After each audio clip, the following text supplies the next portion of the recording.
तो आज हम बात करने वाले हैं सेबी की रिपोर्ट के ऊपर। सेबी की रिपोर्ट ये कहती है कि 100 में से 90% ट्रेडर ऐसे हैं जो लॉस मेकिंग है और सिर्फ 10% कुछ ट्रेडर ऐसे हैं जो प्रॉफिटेबल ट्रेडर है। अब सेबी की रिपोर्ट के हिसाब से उनकी एनालिसिस बिल्कुल सही है, पर क्या एक ट्रेडर ने कभी एनालिसिस किया है? क्या एक ट्रेडर ने कभी अपने पीएनएल को चेक किया है कि वो अगर 100 ट्रेड ले चुका है तो क्या 100 में से उसने 90 ट्रेड लॉस में कट किए हैं? नहीं। एक ऑन एंड एवरेज ट्रेडर जिसे कम से कम 1 साल का एक्सपीरियंस होगा मार्केट का, उसके 100 में से 50 से 60 ट्रेड ऐसे होंगे जो उसने प्रॉफिट में बुक किए हैं। उसके बावजूद वो लॉस में है क्योंकि वहाँ पे उसका रिस्क रिवॉर्ड रेशियो गड़बड़ा रहा है, उसका साइकोलॉजी थोड़ा गड़बड़ा रहा है। तो एक ट्रेडर को मैं यही कहना चाहता हूँ कि अगर वो 100 ट्रेड ले रहा है और उसमें से 50 से लेकर 60 ट्रेड ऐसे हैं जो उसने प्रॉफिट में बुक किए हैं, तो फिर वो साल के अंत तक लॉस में हो ही नहीं सकता। ये गलती पूरी की पूरी उसके रिस्क रिवॉर्ड रेशियो की है। एक ट्रेडर को कम से कम 1:2 के हिसाब से तो चलना ही चाहिए, उससे कम का तो सोचना ही नहीं चाहिए।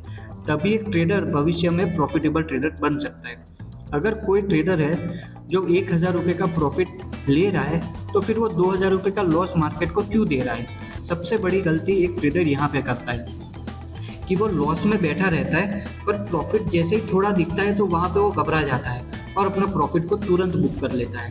और जब लॉस चल रहा होता है तो आराम से बैठता है कि नहीं, बस अभी रिकवर हो जाएगा, अभी वो यू टर्न मार के मेरा ट्रेड प्रॉफिट में हो जाएगा। एक ट्रेडर यही पर ही गलती करता है, प्रॉफिट में वो बैठना नहीं जानता और लॉस में आराम से बैठा रहता है।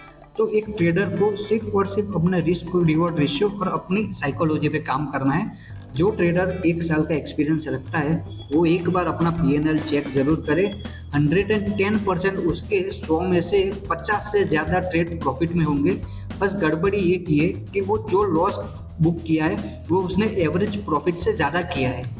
बस एक ट्रेडर को मैं यही कहना चाहता हूँ कि अगर वो 1,000 रुपये का प्रॉफिट ले रहा है तो 500 से ज़्यादा रुपये का लॉस लेना उसे नहीं चाहिए। बस अपने रिस्क रिवॉर्ड रेशियो पे काम करो तो आप ऑटोमेटिकली साल के अंत तक प्रॉफिटेबल ट्रेडर बन जाओगे। आपको बस खाली अपना रिस्क रिवॉर्ड रेशियो और साइकोलॉजी इस दोनों पर ही काम करना है, जिसे कम से कम 1 साल का एक्सपीरियंस है। तो मेरे कहने पर एक बार ज़रूर अपने पीएनएल को चेक कीजिएगा। मैं गारंटी के साथ कहता हूँ कि आपका विनिंग रेट 50% से तो ज़्यादा ही होगा। धन्यवाद।